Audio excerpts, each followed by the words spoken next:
Sambutan dari Managing Director Ustadz Haji Nanang Firdaus Masduki. Kepada beliau falyatafadhol masykuran.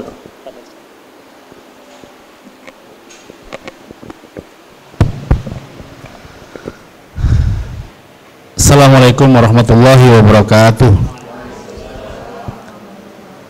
Bismillahirrahmanirrahim. Alhamdulillahirabbil alamin wa bihi nasta'inu ala umuri dunya waddin. Assalatu wassalamu ala asrofil anbiya'i wal mursalin sayyidina wa maulana Muhammadin wa ala alihi wa ashabihi ajmain, amma ba'd.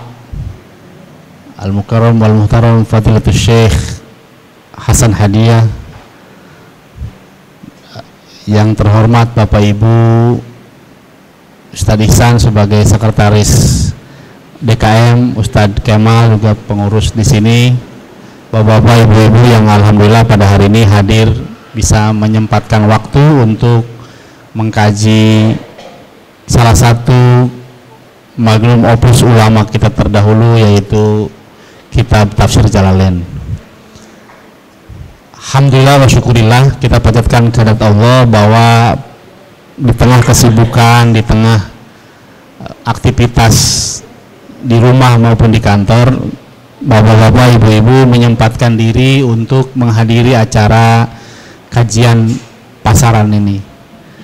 Sebelumnya saya juga berterima kasih, semoga ini menjadi awal yang baik, kemudian bisa dilaksanakan untuk waktu-waktu yang akan datang. Saya Ustadz mewakili DKM, mewakili DKM Masjid Al-Iman. Pertanyaannya adalah, kenapa ada inisiasi mengadakan acara seperti ini? Saya ingin menyampaikan bahwa asy'ur diniyah, jadi semangat keberagaman di Indonesia itu sangat tinggi. Bahkan saya bisa mengatakan bahkan lebih tinggi daripada di negara-negara Arab sendiri. Jadi suasana Ramadan di kita itu lebih tinggi suasananya dibanding di negara Arab sendiri. Saya berani mengatakan begitu. Terutama negara-negara yang sekarang sedang kaya-kayanya, negara-negara Teluk dan lain-lain. Cuman saya sering diskusi sama teman-teman, semangat keberagaman itu alangkah indahnya, alangkah baiknya jika dibarengi dengan kemampuan mengkaji keislaman secara mendalam. Kami ingat kalau dulu di Mesir itu, kalau bulan Ramadan itu kami ini pergi ke halakoh-halakoh yang tersebar di seantero negeri. Jadi ulama-ulama besar yang selama ini, mohon maaf, makomnya di atas yang tinggi sekali, pada saat Ramadan mereka justru mengadakan halakoh-halakoh dalam bidang ilmu tertentu. Ada dalam tafsir, ada dalam hadis. Jadi misalnya saya pernah mengaji misalnya ke seorang ulama besar, misalnya Syekh Hamdi Zakzuk. Susah sekali kita membayangkan misalnya waktu itu anak muda ngaji sama tokoh besar, seorang Syekh Hamdi Zakzuk, Allah yarhamu. Tapi di saat Ramadan, karena apa? Karena beliau seorang menteri wakaf juga. Tapi di saat Ramadan kita bisa ngaji langsung berhadapan sama beliau. Pada saat Ramadan. Dulu ada Syekh Umar Hashim. Beliau disebut sebagai yang salah satu kitabnya itu Faidul Bari. Itu kitab khusus tentang hadis. Itu disebut sebagai Ibnu Hajar Al-Asqalaninya abad modern. Namanya Syekh Umar Hashim. Kalau hari-hari biasa susah kita ngaji sama beliau. Karena apa? Karena waktu beliau yang sempit, kemudian waktu-waktunya juga beliau banyak menulis kitab. Maka saya disebut sebagai Ibnu Hajar Al-Asqalaninya abad modern. Beliau hafal sampai 100.000 hadis. Tapi kalau Ramadan kita bisa bersalaman ngaji langsung di depan beliau.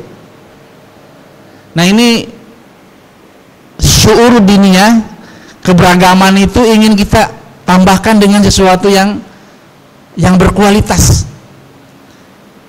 Jadi itu salah satu alasan pertama. Kedua, kita itu punya budaya kalau di pesantren selama Ramadan misi khusus namanya ngaji pasaran, makanya istilahnya ngaji pasaran. Kalau di Mesir nggak dikenal ngaji pasaran.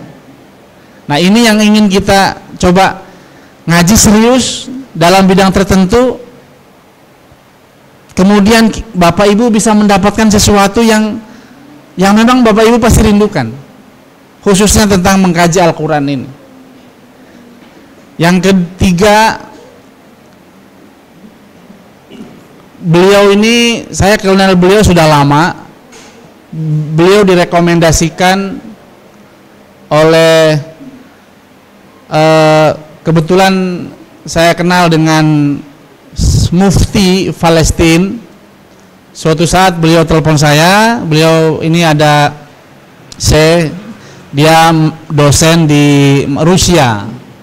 Beliau lama tinggal di Rusia, mengajar di Jamia Islamia Islamic University di Rusia selama 9 tahun kalau nggak salah.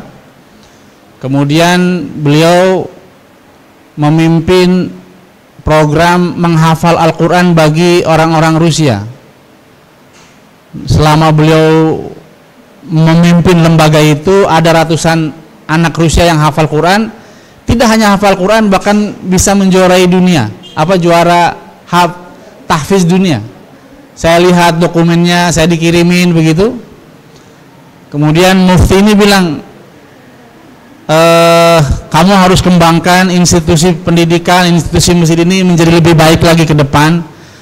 Kamu ajak beliau. Atas dasar itu kemudian saya minta beliau berkenan untuk tinggal di Serpong ini. Yang luar biasanya, beliau sudah menulis kurang lebih berapa kitab, Ustaz? Sudah menulis 13 kitab. Dan kitab-kitabnya bestseller. Ini salah satu kitab. Waktu beliau datang ke sini, saya sering diskusi sama beliau. Saya bilang, apa yang bisa mungkin saya cerita. Saya kalau ketemu beberapa ulama, selalu cerita ulama itu, bahwa inilah saatnya Indonesia memimpin peradaban umat muslim dunia. Tapi ketika saya tanya apa harus solusinya seperti apa, nah beliau datang ke sini, sering diskusi, kemudian oke, saya akan menulis buku, kemudian nanti kita diskusikan. Alhamdulillah beliau sudah menuliskan buku, judulnya Al-Kitabul Akhir Ahlakul Muslim. Al-Athani Al-Ahlak Muslim diterjem sama Al-Akhlaq Al-Mu'asir, Al-Akhlaq Al-Muslim Al-Mu'asir. Jadi akhlak muslim modern. Sudah ditulis Kamsofa? Ya kalau diterjemahkan mungkin kurang lebih sekitar 200 halaman. Nanti insya Allah kita akan cetak, kita bisa dibeli nanti atau dimiliki oleh Bapak Ibu sekalian. Jadi moga-moga, sayang saya bilang beliau tidak akan selamanya di sini. Mungkin suatu saat beliau akan kembali lagi ke Mesir setelah sekian tahun. Mari kita manfaatkan ini untuk memperkuat kapasitas keilmuan kita khususnya dalam bidang agama. Yang keempat, Bapak Ibu, memang ngajinya ngaji tafsir Jalalain. Mungkin Bapak Ibu ini harus bahasa Arab. Saya bilang tafsir Jalalain ini hanya wasilah. Sebenarnya beliau ngaji udah hafal ribuan hadis itu. Cuman ini karena mendekatkan diri saja. Saya terdiskusi bagaimana metodenya. Jadi ini mungkin masih ada yang belum ikut karena mungkin saya nggak bisa bahasa Arab. Makanya kita pertama sediakan mutarjim, penerjemah. Kemudian Bapak Ibu kalau memang kesulitan nanti ada mushafnya. Kemudian nanti pendekatannya bukan dibaca secara detail sampai seperti hanya ngaji bahasa Arab. Pasti Bapak bosen. Tapi beliau tadi diskusi dengan kita bahwa saya akan menjelaskan misalnya hari ini tentang Al-Fatihah. Bagaimana tuh penjelasan tentang Al-Fatihah dari kitab ini dan dari berbagai kitab. Jadi Bapak Ibu walaupun hari ini ngaji Jalalain, nanti beliau akan kaji kitabnya Tobari, kitabnya kitabnya Al-Wasid, kitabnya Ruhul Maani dan kitab-kitab lainnya. Jadi insya Allah nanti penjelasannya akan sangat kaya, tidak hanya terfokus pada Al-Jalalain. Jadi Jalalain ini hanya wasilah. Beliau akan membuka cakrawala kita bagaimana menafsirkan, membaca, memahami Al-Quran. Bagaimana kita mencintai, kata beliau tadi bilang ke saya, bagaimana kita akan mencintai Al-Quran kalau bahasa saja kita tidak paham. Nah Bapak Ibu, kalau misal Bapak Ibu hari ini misalnya saya ini masih belum lancar bahasa Arabnya, jangan khawatir, ada penerjemahnya. Kemudian ngajinya juga nggak sampai detail baca satu-satu begitu.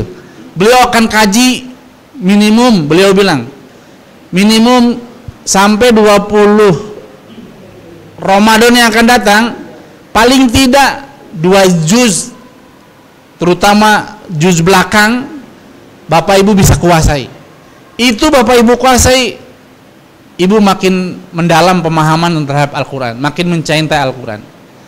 Jadi jangan khawatir mungkin masih di luar, ini ada bahasa Arabnya, atau misal dikirimin bahasa Arabnya, ini menteror ini, bukan.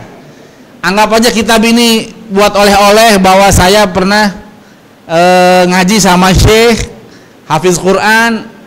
Beliau pendidikan S1-nya berapa? 2 ya? S1-nya 2, S2-nya 3, S3. S3-nya 1. Nah, kalau Ustaz Ihsan sama S cendol. Jadi beliau S1-nya 2, S3-nya 3, S3-nya 1. Gitu kira-kira. Jadi Bapak Ibu, insya Allah moga-moga kita semua dapat manfaat. Saya bilang ke beliau ini memegang sanad kitab-kitab atau Al-Quran. Beliau adalah dosen Qiraah 14 ya Ustaz ya. Qiraah 14 Bu.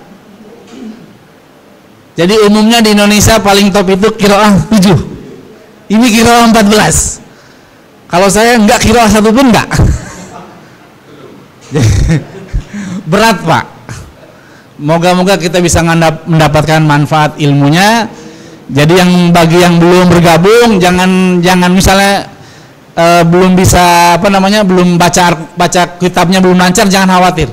Ada penerjemah, kemudian ini cuman wasilah, nanti kita akan buka untuk kitab-kitab tafsir yang lainnya. Itu saja, moga-moga sebagai mukadimah. Semoga kita terus istiqomah sampai 20 Ramadan yang akan datang. Kemudian kita bisa mendapatkan maklumat, ma'arif yang berharga buat kita semua. Syukron ala hadhil fursah wa insyaallah Rabbuna yuwaffana insyaallah jami'an. Demikian billahi taufiq wal hidayah. Wassalamualaikum warahmatullahi wabarakatuh. Waalaikumsalam warahmatullahi wabarakatuh.